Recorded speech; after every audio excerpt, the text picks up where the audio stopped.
Hello and welcome. आज का हमारा टॉपिक है कोड ऑफ क्रिमिनल प्रोसीजर 1973। हमारा क्रिमिनल प्रोसीजर लॉ इंडिया में फोर्स किया गया था 1 अप्रैल 1974 को, जिसमें टोटल 484 सेक्शंस हैं, 37 चैप्टर्स हैं और 2 शेड्यूल्स हैं। शेड्यूल्स को जो हमारे 2 शेड्यूल्स हैं, वो पहला शेड्यूल बताता है क्लासिफिकेशन ऑफ ऑफेंसेस का, जो ऑफेंसेस आपके इंडियन पीनल कोड आईपीसी में बताए गए हैं, और दूसरा शेड्यूल बताता है हमारे फॉर्म्स को, जो कि 1 से लेकर 56 तक की उनकी संख्या है। हमारा code of criminal procedure British parliament के द्वारा पास किया गया था, और क्रिमिनल प्रोसीजर कोड 1861।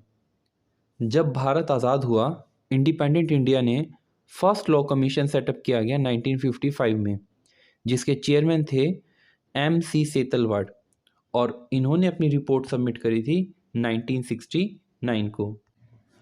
जब हमारा CRPC ड्राफ्ट किया गया था, तो उसके मुख्य तौर पे 3 प्रिंसिपल्स बताए गए थे। पहला प्रिंसिपल है हमारा प्रिंसिपल ऑफ नेचुरल जस्टिस।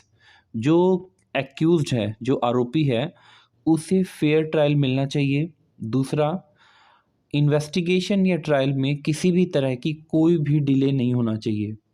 और तीसरा, जो हम प्रोसेस अडॉप्ट करेगा कोर्ट प्रोसीजर, वो बिल्कुल भी कॉम्प्लिकेटेड नहीं होना चाहिए, और ये इंश्योर करना चाहिए कि पुअर सेक्शन ऑफ कम्युनिटी को प्रॉपर और फेयर डीलिंग मिलना चाहिए। जहां हम असेंशियल ऑब्जेक्ट्स की बात करते हैं अपनी CRPC में, तो क्रिमिनल लॉ का मेन पर्पस, जो मेन ऑब्जेक्ट है हमारा, वो सोसाइटी को प्रोटेक्ट करना है क्रिमिनल्स के अगेंस्ट, लॉ ब्रेकर्स के अगेंस्ट। और जहां हम CRPC के लार्जर पर्पस की बात करते हैं, तो वो बात करता है बैलेंस ऑफ जस्टिस और बैलेंस ऑफ इंटरेस्ट। हमें जस्टिस में और इंटरेस्ट में एक प्रॉपर बैलेंस बना के चलना है। अब जैसे कि हम इसमें पढ़ते हैं कि CRPC में एविडेंसेस कैसे कलेक्ट किए जाएंगे, एक्यूज्ड के अगेंस्ट प्रोसीडिंग इनिशिएट करनी है वो कैसे होगी, एक्यूज्ड के अगेंस्ट हमें ट्रायल कंडक्ट कराना है वो कैसे होगा, एंड सो ऑन प्रोसीडिंग्स। जो भी आगे की प्रोसीडिंग्स होंगी वो सारी की सारी आपकी CRPC में मेंशन होंगी। और जो बैलेंस ऑफ इंटरेस्ट की बात है, तो क्रॉस एग्जामिन कैसे किया जाएगा, बेल एप्लीकेशन की हियरिंग कैसे होगी, अगर हम किसी पर्सन को, किसी एक्यूज्ड पर्सन को अरेस्ट करते हैं तो उसके सेफगार्ड्स क्या होंगे, बर्डन ऑफ प्रूफ कैसे शिफ्ट होगा, एंड सो ऑन। मेन जो सोसाइटल इंटरेस्ट है वो एक्चुअल कल्प्रिट को फाइंड करना है, और उस एक्चुअल कल्प्रिट को सज़ा देना, उसको पनिश देना। वहीं सेम टाइम में एक्यूज्ड को कुछ बेसिक राइट्स होते हैं जिससे हम उसको वंचित नहीं रख सकते, जो हमारे भारत के संविधान में दिया गया है, जो कि आर्टिकल 14 जो कि बात करता है इक्वालिटी बिफोर लॉ की, आर्टिकल 19 जो बात करता है protection of certain rights regarding freedom of speech, और आर्टिकल 21 जो कि protection of life and personal liberty की बात करता है। CRPC एप्लीकेबल होता है पर्टिकुलर इन्वेस्टिगेशन, इंक्वायरी और ट्रायल।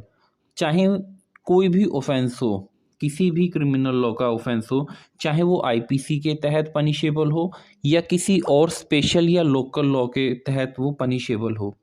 CRPC में मेन जो प्रिंसिपल सिद्धांत अपनाया गया है वो है हेडन प्रिंसिपल।